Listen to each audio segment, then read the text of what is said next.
Bonjour à tous, alors aujourd'hui nous allons voir comment schématiser un circuit électrique.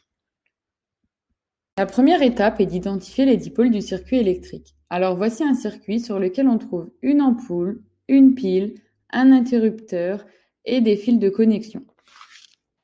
La seconde étape consiste à associer chaque dipôle à son symbole normalisé. Alors voici les images des différents dipôles avec à chaque fois le symbole qui correspond.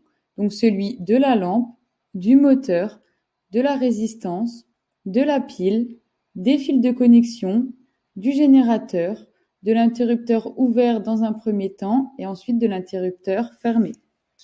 Le but de la troisième étape consiste à tracer le schéma du circuit électrique. Pour cela, il te faut une règle et un crayon de papier. Je t'affiche l'image du circuit électrique que nous avons vu en début de vidéo pour que tu t'en souviennes. Pour commencer, il faut que tu traces un rectangle en laissant autant d'espace vide que de dipôles à placer. Nous avions vu que nous avons 3 dipôles, la lampe, l'interrupteur et la pile. Il faut alors que tu laisses 3 espaces vides. Je te rappelle que les lignes de ton rectangle représentent les fils de connexion. Ensuite, une fois que tu as fait ceci, tu dois placer chaque dipôle du circuit dans un espace vide. Tu remarqueras que l'ordre des dipôles a une importance. En effet, il faut que tu respectes l'ordre de branchement des différents dipôles qui figurent sur l'image. Donc voici le schéma du circuit électrique. Mais attention, il n'existe pas qu'un seul schéma correct. Les dipôles peuvent être placés sur n'importe quel côté tant que l'on respecte l'ordre des dipôles. Donc voici un autre exemple de schéma qui est également correct.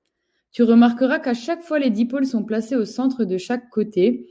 Il ne faut surtout pas les placer dans les coins comme ceci.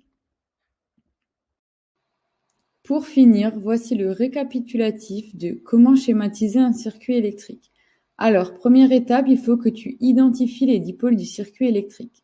Ensuite, deuxième étape, il faut que tu associes chaque dipôle à son symbole normalisé. Et pour finir, en troisième étape, il faut que tu traces le schéma du circuit électrique. Merci d'avoir suivi cette vidéo. À bientôt.